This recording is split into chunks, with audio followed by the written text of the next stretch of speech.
On her first day at school, she was bullied by the school bullies. But these people should never have picked a fight with someone who came with a vengeful spirit attached, because inside this girl's body resides the most terrifying ghost mother from Northfield legend. It is an extremely possessive and protective dark deity. Most of the time, it lies dormant inside the host like a motherly presence. But once the host is intentionally harmed, it immediately turns dark and becomes the most ruthless death-dealing spirit.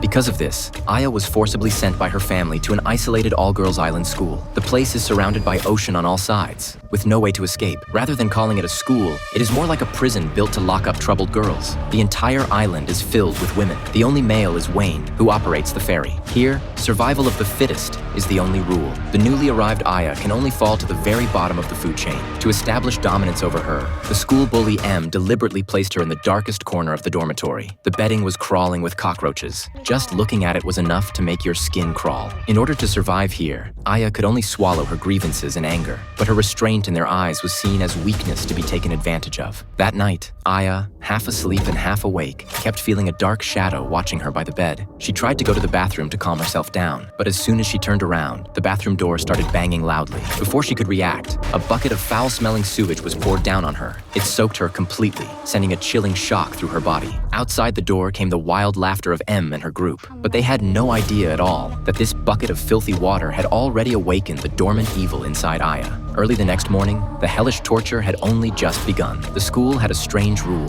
Housing is provided, but no meals. If you want to eat, you have to work for it yourself. As a newcomer trampled underfoot, Aya was forced to take on all the dirtiest jobs in the school. Not only did she have to clean everyone's waste, but also fetch water from a deep well. While she was struggling to pull up the bucket, she accidentally cut her palm on the iron chain. Just when Aya was completely isolated and helpless, Wayne, the ferry operator, stepped in to help her lift the bucket. He even tore a piece of his clothing to carefully bandage her wound. This long-missed warmth made Aya think she had finally found a savior, but she didn't know it was actually a death sentence in disguise. That night, Aya dragged her exhausted body to the bathhouse to wash up. Unexpectedly, fate brought enemies together again. She ran straight into M and her gang. The familiar bandage on her hand naturally caught M's attention. After all, Wayne was the man she had been chasing for a long time. In M's mind, she had long already claimed him as her personal possession. At that moment, a woman's jealousy completely turned into murderous intent. Late at night, while everyone was fast asleep, she quietly crept to Aya's bedside holding a sharp knife. Just as she was about to do something,